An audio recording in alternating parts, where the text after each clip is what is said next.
It's time to turn the page and start looking at 49ers versus Cowboys. We're going to take a first look at how these two teams match up, talk about the coaches, talk about key matchups. It's going to be a fun episode of 49ers Cutback.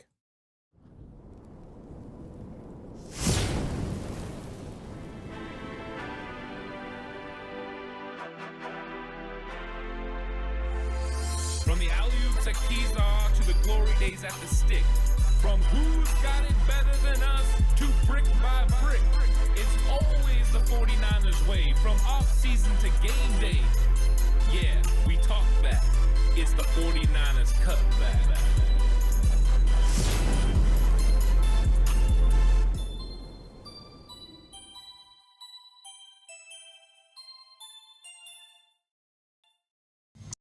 It's 49ers Cutback podcast time. Welcome to the show, everyone. And I'm ready to put the last game behind us and start looking forward to the Dallas Cowboys, a Sunday night football matchup against a bitter rival. And it's going to be an interesting matchup because there is a ton to unpack because these teams are not playing as good as they normally do when they meet up during the season. And both these teams have some struggles, they have some injuries, and they're going to have to overcome those in this game. And it's going to be an interesting one. Whichever team falls are putting themselves a little bit deeper in a hole of a chance to make the playoffs, because with the NFC and the way it's unfolding, you're going to have a lot of wins to be able to get in via the wild card. So you have to make sure you win your division. And for the Cowboys, the Washington Commanders, they're taking off. The Philadelphia Eagles, they're hanging in there. But then you look at the San Francisco 49ers, and they're a game back of Seattle. They're right behind Arizona Cardinals because of tiebreakers. They've got to make a jump as well. Now, it was just a week ago, the 49ers were in first place in the NFC West. So getting back to that position is not as difficult as maybe it is for the Cowboys to have to make up that ground and catch the two teams ahead of them. So this is a very important football game, and we know Jerry Jones often determines how good his football team is on how they play the 49ers. 49ers have handled business against the Dallas Cowboys over the last several years. They have just had Dak Prescott, Ezekiel Elliott, Mike McCarthy's number.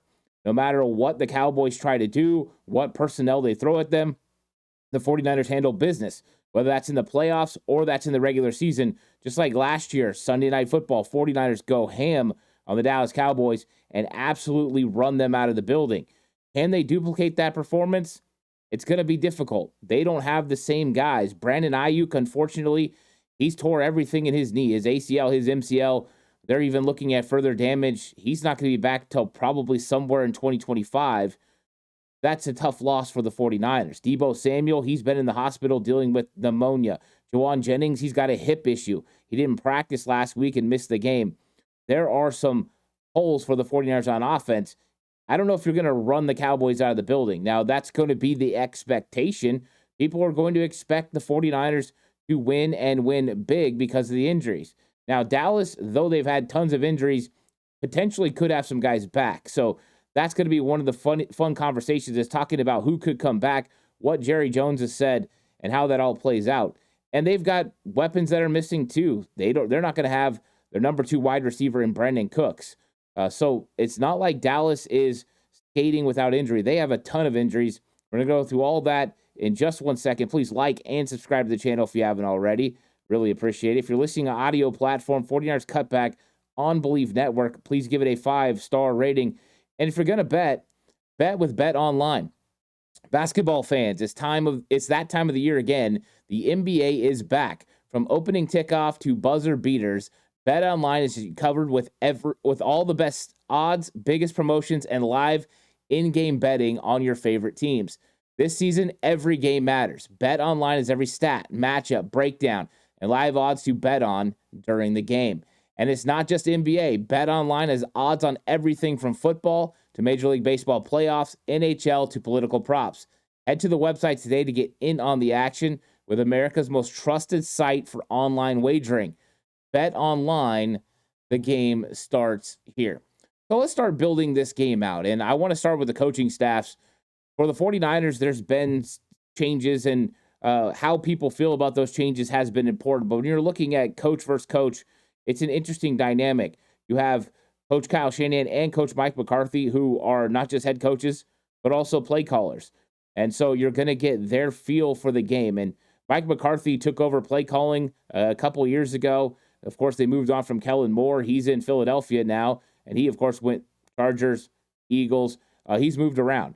McCarthy's going back to his roots. And a lot of times, the concepts and schemes that Mike McCarthy is running look very reminiscent of what he did in Green Bay. He's basically went back to the basics, and they've tried to execute the offense the best they can, and it's had mixed results. Right now, they're the 26th best offense according to DVOA.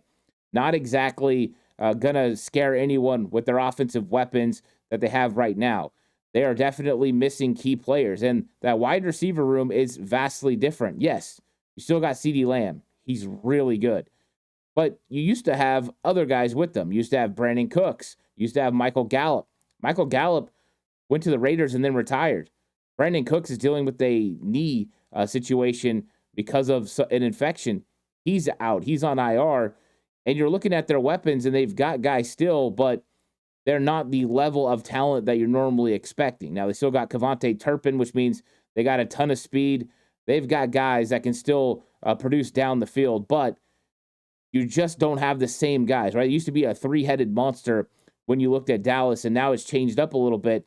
So that's going to be unique in this game. So how will McCarthy go with what he plans on doing with the running game? Because the running game really hasn't been good this season, and that used to be one of the things they did well in Green Bay. But Dowdle and also Zeke Elliott just haven't been as good on the ground this season. Cowboys only averaging 77 yards per game on the ground. That's a one-dimensional offense. That doesn't put Dak Prescott or that Cowboys offense in a good situation to be successful. So McCarthy's going to have to figure some things out against Nick Sorensen's defense. And Nick Sorensen's defense, I think, and I'm probably one of the outliers, I don't think they've played that bad. I think they've actually had some really good moments. Their first half of football games have been fantastic, especially over the last 3 weeks. They've played really well, even when they've been put in bad situations by the special teams, by offensive turnovers. They have somewhat answered the bell. Now, last week they gave up 28 to Kansas City. It was 14 in the second quarter and 14 in the fourth quarter. Now, in that second quarter, just to give some understanding, one of those was a short field touchdown they gave up after a long Mecole Hardman punt return. That's a tough situation to be in. And so 49ers defense has competed. They've played pretty well for the most part this season, and now they're going to have to go in there and shut down Mike McCarthy and the Cowboys offense. They want to make them one-dimensional, that's for sure. But I think Sorensen has showed some creativity. He showed some ability to help his team be in the best situation to be successful. And we've seen the 49ers have some young rookies step up. A guy like Bernardo Green's played really well. Malik Mustafa played so good in this game against Kansas City, and that was kind of building off his performance the week before where he played really good in the first half. So 49ers definitely like what they're getting from a couple of rookies on defense, and I feel like this defense is playing good enough to win football games. The offense and special teams going to kind of pick up the weight. And when you look over at the Dallas Cowboys, Mike Zimmer is now the defensive coordinator. And, of course, Mike Zimmer, of course, longtime head coach with the Minnesota Vikings, but defensive coordinator in this league for years. So you get the little bit of a change. Dan Quinn goes to the Washington Commanders, and they bring in Zimmer with his own philosophy on what he wants to do with defense. It's still going to be the 4-3. You're still going to see a lot of 4-2-5, especially in obvious passing situations. He loves doing that. Guess what, guys? Press man coverage on the outside, right? Getting in your face, a la Kansas City. That's what they want to do, and they're going to bring extensive blitz from a different variations. So they want to be aggressive. They want to play some man coverage. They want to put the onus on the 49ers. It could make for a unique look. The defense hasn't been good, like at all. Dallas Cowboys defense is one of the worst in the league. So this is not a very good defense and not a very good offense. Right now, they're not a good football team, but they still have some things that they can do. Now, he likes to show blitz, but not always run it. But he does have a stop the run first mentality, which that's exactly what Nick Sorensen does as well. So Zimmer's been around for a long time. He's going to have a Rolodex on what Kyle Shanahan does. Shanahan knows what Zimmer does. He knows his rules of the defense. He's been able to beat Minnesota when Zimmer was there. And so they have some understanding of what each other does.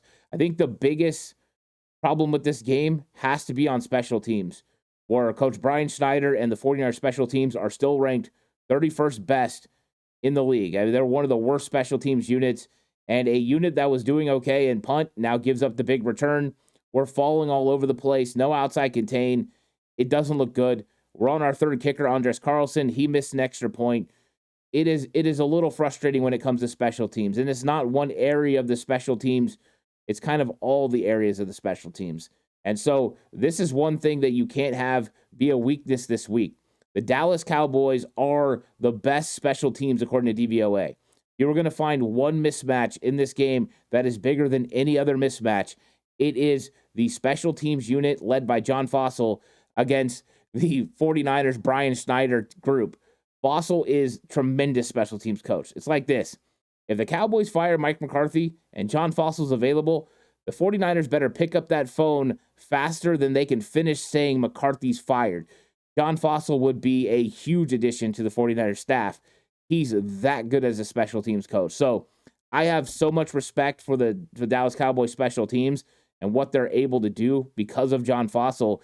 And so that is a real worry for me in this football game. 49ers have to step up. You have to be on your P's and Q's. He will pull something out. You think fake punts, he'll run it. You fake field goals, he'll do it. He is a very aggressive, very intelligent, and his team is always in the right spots at the right time. So 49ers special teams is going to have to pick it up this week. You cannot have a mistake. You have to play as clean as possible to help this football team. But that was one thing that I saw right away. It was like as soon as I remembered that John Fossil was special teams coach for the Dallas Cowboys, I thought that is a huge advantage, Cowboys, against the 49ers. So let's talk a little bit about the injuries. Of course, Brandon Ayuk, I mentioned it before, he's out for the season. He's got all that. Debo's in the hospital. Juwan Jennings is dealing with the hip. George Kittle, sprained foot. Day-to-day, expect Kittle to play through this one, and hopefully it doesn't affect him too much. Then kind of rest up and come out healthy coming out of the bye. And, of course, Kyle Shanahan did confirm Christian McCaffrey is ruled out. I think that was sort of the expectation now, but he went ahead and said it. Yeah, they're thinking now Christian McCaffrey comes back out of the bye against the Tampa Bay Buccaneers. So it will be Jordan Mason. It will be Isaac Guerrero. They'll be leading the charge against a Dallas Cowboys run defense that hasn't been particularly good this season. Now, for the Cowboys, they have a bunch of injuries as well. Now, Micah Parsons is a game-time decision, according to Jerry Jones. He went on the radio and said, yep, Micah might play. He's been dealing with an ankle. So that's going to play a significant role in how the 49ers game plan. My guess is they game plan for him being in the game, and potentially, you just adjust if you have to. So Parsons being able to play could be huge for the pass rush of the Dallas Cowboys. Deron Bland, he's also going to be a game-time decision. They've had his practice window open, and so he's looking to come back from injury. There's a chance Deron Bland plays in this game, which could be significant with how they want to play George Kittle compared to the other wide receivers. With who the 49ers are going to have out there, Bland could actually shut down one guy, Diggs shut down somebody else. You could start putting paying a lot of attention to George Kittle in this football game. So those are two huge ones. Eric Kendricks could be back from injury this week. I haven't been able to find a confirmation on, but that's an interesting story with the fact Kendricks, had signed with the 49ers and then reneged on that and went to the Dallas Cowboys to be with his former coach and Mike Zimmer. So that is an interesting part of this. And Kendricks has played really well all season. He has multiple times led the team in tackles and games, but he's been dealing with a couple of injuries. He's been dealing with a calf injury and a shoulder injury. So we'll see. I kind of am leaning towards Kendricks being able to play in this game, which they need big time. They've got to be able to slow down the 49ers run game. So Kendricks is going to be a huge one. We'll watch as the week progresses and see what they say about Eric Kendricks. Now, Brandon Cooks, I brought him up. He's out. And so they will not have that speed, athleticism on the outside. That could be huge. But one thing but people don't remember about Cooks is he's been consistently a 1,000-yard receiver for several teams. He's just really good. DeMarcus Lawrence, he's on IR. He's not going to play. That's a huge loss in the middle of the Cowboys defense. Marshawn Nealon, the young guy, playing on the outside, he's out. He was doing all right this season before he got hurt. Jordan Phillips, he's on IR. Sam Williams, he's on IR. Those are defensive linemen, and that's part of the reason their run defense has been struggling. Linebackers kind of nicked up a little bit. Defensive line very much injured, has been a problem. And then at cornerback, Kalen Carson, who had stepped into the starting lineup in place of Deron Bland, he's been dealing with a shoulder. He missed 2 games in a row. I think that Kalen Carson could be back in this game, so we'll see what happens. But you see the Cowboys dealing with injuries at several positions, and that's going to put them in a tough situation in this game, especially when it comes to stopping the run. And when you look at the other side of the football, the Cowboys only rush for 77 yards per game behind Rico Dowdle and Zeke Elliott. It just hasn't been good. And so they got Deuce Vaughn as well. He'll be more of the third down scat back. But the Cowboys just haven't been able to consistently run the football. And we know that with Pollard in the past, they were able to get run game going. And when they could, that's when they were pretty much unstoppable. But that element has been missing. And the teams are shutting them down, making them one-dimensional, and putting the onus on Dak Prescott. Now, one interesting thing has been the 49ers, especially in the first half against Seattle, and they did it pretty much an entire game against Seattle, but also against Kansas City, they were able to slow the run down with a 7-man box. They were able to stay too high safety, even in nickel packages, and Giamaro Lenore was doing a great job when it came to run fits. So the 49ers have showed the ability to slow down run games with just 7 guys in the box. I expect for them to try to do that early on against Dallas as well. You keep those 2 high safeties and you're able to slow down that run game on first and second down with just a 7-man box, and it leaves you less susceptible to plays down the field that could be explosives. And the 49ers have been limiting explosive plays.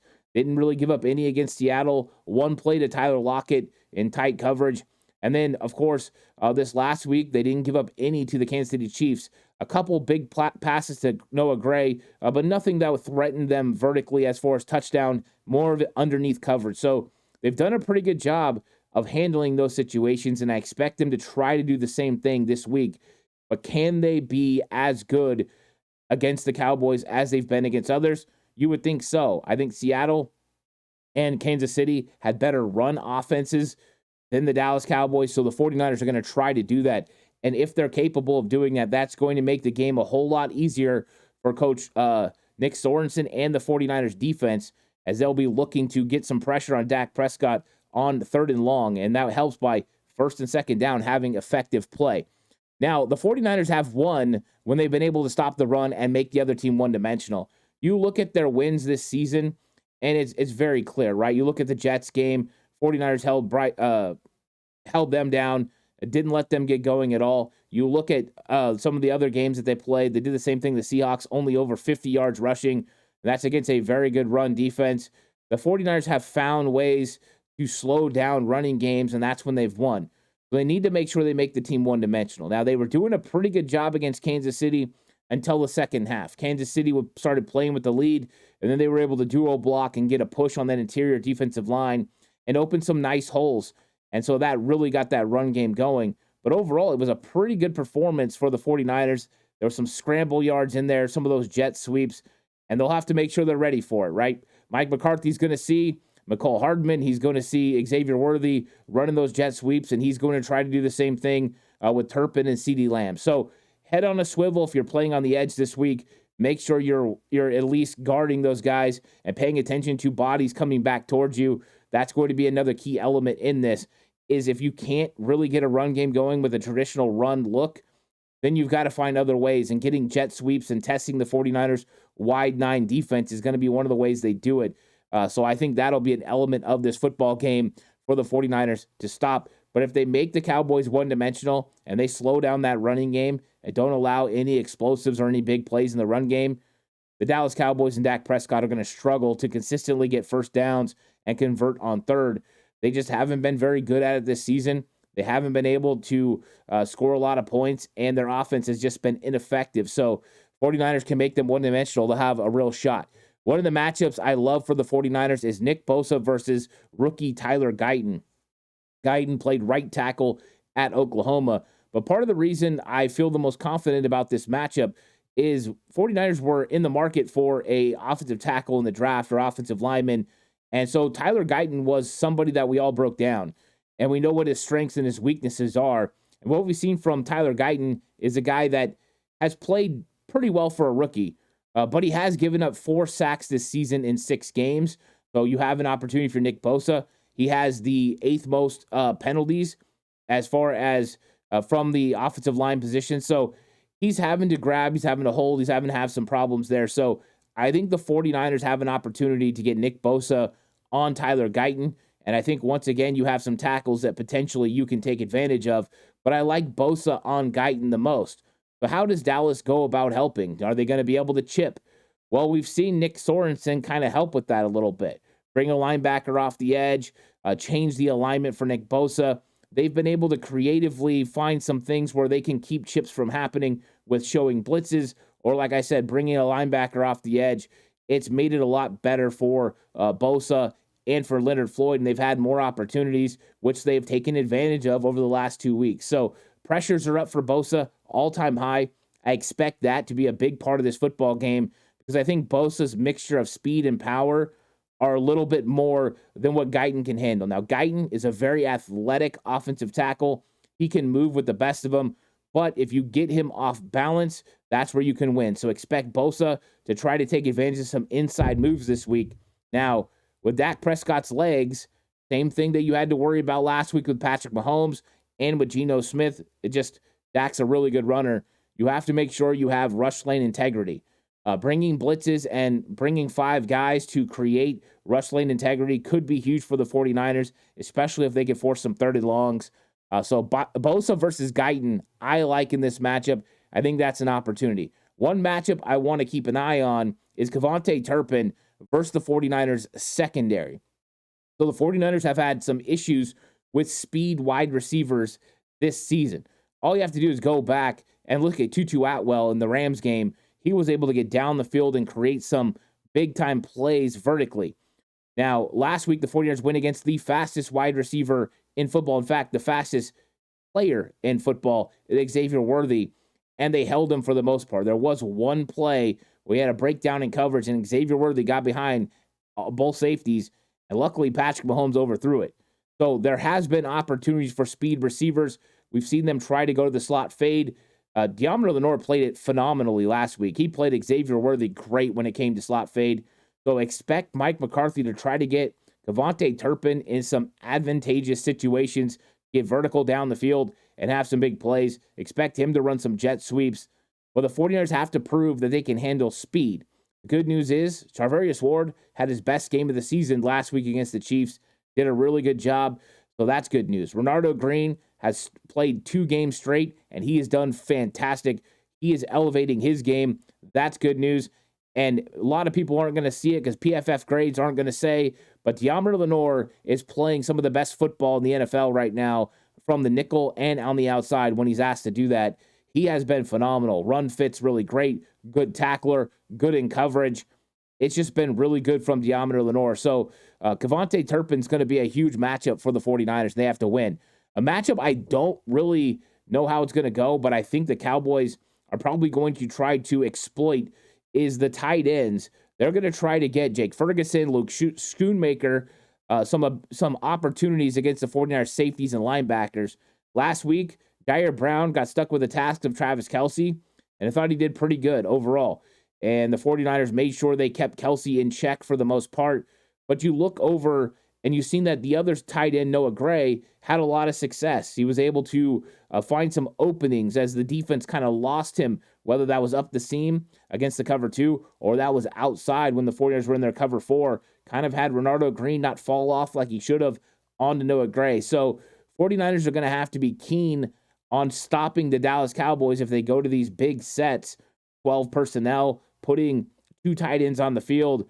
How are you going to be able to cover it and handle it? I think it's a different type of challenge because with Travis Kelce, he's more of a wide receiver in space where you're not going to get that from Ferguson or Schoonmaker, who are bigger, more traditional tight ends, but both can catch the football. Both can get yards after the catch. The 49ers are going to have to make sure they stay on it. Just have to make sure you get the right matchups. Also, I'm curious to see how D. Winters plays in this game. I thought the rotation of him and Devondre Campbell was pretty good. I thought Winters was flying around making plays, and the one big missed tackle, you could see it pretty clear. He got pushed in the back. So I'm loving D. Winters right now. I liked the improvements from Devondre Campbell. I thought he played a really clean game last week. So I thought the linebacker group wasn't the problem for the 49ers. It was a tough game, but they've got a battle here. Stop the run and then stop these tight ends. And I think that's going to be one of the interesting key matchups in this football game. Now on offense, the 49ers are going to be without Ayuk. We don't know if they're going to be without Debo. We don't know if they're going to be without Juwan. That's currently up in the air. So that's going to be tough sledding for 49ers wide receivers. And part of the problem last week, and you got to give credit to Kansas City, is they absolutely bodied the 49ers wide receivers. And when I say bodied, it wasn't just lock them down in coverage, but they were also physical with them, getting them off their route, making their routes go closer together so that way they would have bad spacing. And Brock Purdy throws with anticipation. So what do? They forced the referees to make some calls. They tried to interrupt those routes intermediately down the field with contact. And so the 49ers have to make sure that, number one, you don't get pushed off your spot, that you get the right spacing, but also that you get to the right spot at the right time for Brock Purdy. This offense is built on timing. It's built on precision, and they've got to make sure that they get to the right spot at the right time. That's asking a lot for wide receivers 4, 5, 6, and young players who haven't been in this offense very long, and Ricky Pearsall and Jacob Cowing. So 49ers could be in a little bit of trouble when it comes to wide receiver if you're going to be missing all the big dogs again. Now, hopefully Debo and Juwan Jennings are going to be able to play. That will change things up, as then you will have the other wide receivers like Conley, Ronnie Bell, Jacob Cowing, and Ricky Pearsall playing in complementary style roles, as the 49ers will play a lot of 21 and 12 personnel anyways. That's how they normally like to play. And with a game plan that's going to be very highly predicated on Jordan Mason running the football, it's going to be where they're going to go with it, with their personnel groupings and loading up. So I don't think you'll see a lot of 11 personnel with 3 wide receivers, especially this week. We'll see what happens moving forward. Maybe the 49ers go out and make a move and bring in a wide receiver to replace Brandon Ayuk. We'll see. We know that names are getting thrown out there. I'm going to be doing an episode over on Patreon to talk about that. But I think that the 49ers have got to get some sort of production from the wide receivers not named Debo and Juwan. And so that means a guy like Ricky Pearsall is going to, be in his second game. We'll see how he does. Jacob Cowing did have a couple good plays. The quick screen, loved it. The deep vertical down the field on the double move. Got to love using the 4-3 speed to your advantage and finding a matchup you want. And what do we know about a Trevon Diggs? He's going to take some chances. So 49ers got to look for some opportunities to get those guys involved in the passing game. And those guys got to get better at blocking in the running game. It wasn't a great performance from the rookies when it came to blocking. That's the expectation every single year. I think there hasn't been very many rookies that have come in as 49ers wide receivers that have been able to block. So production from wide receivers is going to be interesting, especially with Diggs and potentially Deron Bland being back. 49ers are going to have to do something. And can they get enough production from the wide receivers is going to be key. Now, the Cowboys, they're giving up 143 yards per game on the ground. 49ers got to get Jordan Mason going. Now, Eric Kendricks, if he's playing, he's going to be a big part of them potentially slowing down the 49ers run game. But if he's not playing, the 49ers are going to try to run the ball all over the place. Now, I expect Coach Mike Zimmer to absolutely load the box. I think he's going to put 8 guys in the box. He's going to pack everyone in there. He's going to go 5, 6 guys on the line of scrimmage, and he's going to put the onus on the 49ers to complete some passes. He's going to put the onus on Brock Purdy to not make mistakes. There's just been too much evidence right now on film, especially what Kansas City did and what Minnesota did, that might be the way to play Brock Purdy the most effectively. So I expect that to happen, them to try to take Jordan Mason away. 49ers are going to have to make sure they do some things offensively to loosen up that defense. And then when they have the opportunity, whether it's because they have the numbers on the right or the left, they've got to be able to execute the run game. They get that run game going with Jordan Mason, they could absolutely take over this game, win the time of possession, and wear down that Dallas Cowboys defense to where they can score at will. But the reason you have to get the run game going as well is because you need to take some of the pressure off of the 49ers wide receivers and make it a little bit easier for George Kittle when you go to play action, because I expect for them to try to attack George Kittle as much as possible and not allow him to get going. So the 49ers got to execute their blocks in the run game. We had too many wide receivers missing blocks last week. We had too many offensive linemen missing blocks last week and tight ends doing the wrong things. We've got to execute better. We can't have situations where you have your left tackle and 2 tight ends blocking one guy with, and not blocking a guy that's going to come free and stop a run on 3rd and 1. You can't have that happen. Those are mental mistakes that can't be happening on the field, especially when 2 all-pros are involved in that play. That's the kind of thing that happened last week. Let's hope it's an anomaly and they can get past it. But they're going to have to be good executing blocks this week if they're going to get the run game going. And then when it comes to George Kittle, I expect him to be a matchup problem against the Cowboys. They just don't have the players on the back end to be able to consistently stay with them. We've seen him be problems and get explosive plays against Kansas City. And I think if you're selling out to stop the run, it's going to leave some opportunities for George Kittle in the passing game. So I expect him to be heavily featured, and I expect Malik Hooker and Donovan Wilson to do their best. But the 49ers are very good about finding matchups. So what I think that they're going to try to do, Zimmer early, especially if there's no Debo and Jawan, which let's hope there's Debo and Jawan, but if there's not, I expect them to bracket cover George Kittle. They're going to put the full onus on Ricky Pearsall, Ronnie Bell, and Chris Conley and Jacob Cowing and say, all right, you guys go beat us. We've got our corners on the outside that we feel very confident in, and we're going to take away George Kittle. And so I think that that's going to be a huge element of this game is if Debo and Jawan are playing, then George Kittle is going to have more opportunities. If he's not, George Kittle is absolutely going to get bracket covered, and they're going to try to take him away. So this is going to be a tough one for George Kittle if those guys don't play. Hopefully at least one, hopefully both actually play in this game. That'd be huge. The other one is Micah Parsons. If he does end up playing, the 49ers have to make sure they give help with Colton McKivitz. Now, Colton McKivitz played really well last week against Kansas City. I know that there's one play where he got beat, and he absolutely did get beat. It was a great move, and, that's what happens. Karlaftis made a great inside move on a 3-man pressure and beat Colton McKivitz. Those things happen. Unfortunately, it led to an interception and a critical moment and a bad time. But you look at the other snaps, and Colton McKivitz was pretty consistent in this game. He run blocked really well. He did a really good job in pass protection. McKivitz has played a lot better this season. I don't think he's the ultimate problem. But this is a tough matchup when you're going against a guy like Parsons. Now, I don't know how good Parsons' ankle will be if he plays. I don't know if he'll have the same explosivity. I don't know if he'll be able to get across the line of scrimmage and put pressure on the quarterback consistently. But you've got to prepare like he can. And so that will be a tough matchup for Colton McKivitz because of the speed factor of Micah Parsons. And so the 49ers are going to have to put some things in place, some safeguards to help Colton McKivitz if needed, because that's going to be a key element to this game. Now, with that being said, if he doesn't play, you've got, still got Chauncey Goldston. He's going to be able to bring pressure off the edge. Carl Lawson, who they brought in, they also signed KJ Henry. So he's on the team. And then Tyrus Wheat. But you can see it definitely falls off. I like Carl Lawson a lot. But right now, that's not the same as having Micah Parsons on the field. Now, with Micah Parsons being on the field, that affords the 49ers the opportunity to run right at him. So that's the game plan. If you see Parsons, run at Parsons. When it comes to setting an edge, he's just not very good at it. And the 49ers have consistently attacked the edge defenders of the Dallas Cowboys. Now, that was a little bit of a different scheme, right, with what Mike Zimmer does compared to what Dan Quinn did. But the player still rings true. That's his disadvantage, and that's one of the things he's not very good at.